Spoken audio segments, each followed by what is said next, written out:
کیا ان لوگوں نے زمین میں سیر نہیں کی تاکہ دیکھتے کہ جو لوگ ان سے پہلے تھے ان کا انجام کیسا ہوا، حالانکہ وہ ان سے کہیں زیادہ اور طاقتور اور زمین میں نشانات بنانے کے اعتبار سے بہت بڑھ کر تھے، تو جو کچھ وہ کرتے تھے وہ ان کے کچھ کام نہ آیا۔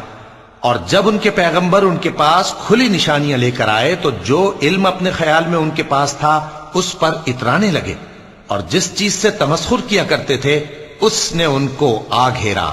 پھر جب انہوں نے ہمارا عذاب دیکھ لیا تو کہنے لگے کہ ہم ایک اللہ پر ایمان لائے اور جس چیز کو ہم اس کا شریک بناتے تھے اس سے منکر ہو گئے۔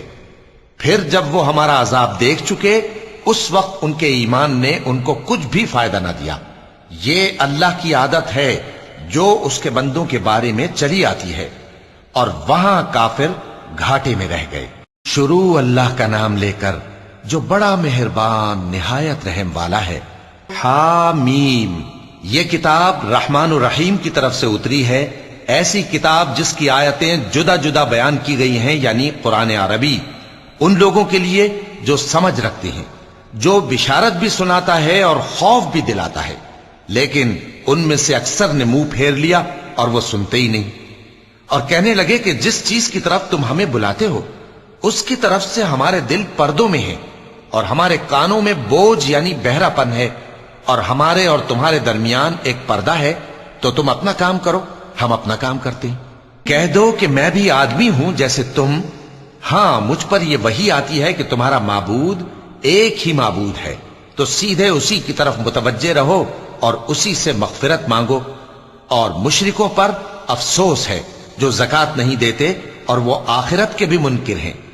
جو لوگ ایمان لائے اور عمل نیک کرتے رہے ان کے لیے ایسا ثواب ہے جو ختم ہی نہ ہو۔ کہو کیا تم اس ذات کا انکار کرتے ہو جس نے زمین کو 2 دن میں پیدا کیا اور بتوں کو اس کا مد مقابل بناتے ہو؟ وہی تو تمام جہانوں کا مالک ہے، اور اسی نے زمین میں اس کے اوپر پہاڑ بنائے اور زمین میں برکت رکھی اور اس میں سامان معیشت مقرر کیا، سب 4 دن میں، اور تمام طلبگاروں کے لیے یکساں۔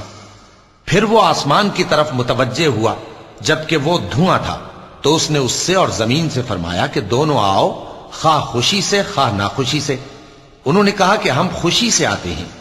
پھر اس نے 2 دن میں 7 آسمان بنائے اور ہر آسمان میں اس کے کام کا حکم بھیجا، اور ہم نے آسمان دنیا کو چراغوں یعنی ستاروں سے سجایا اور شیطانوں سے محفوظ رکھا۔ یہ اسی زبردست باخبر کے مقرر کیے ہوئے اندازے ہیں۔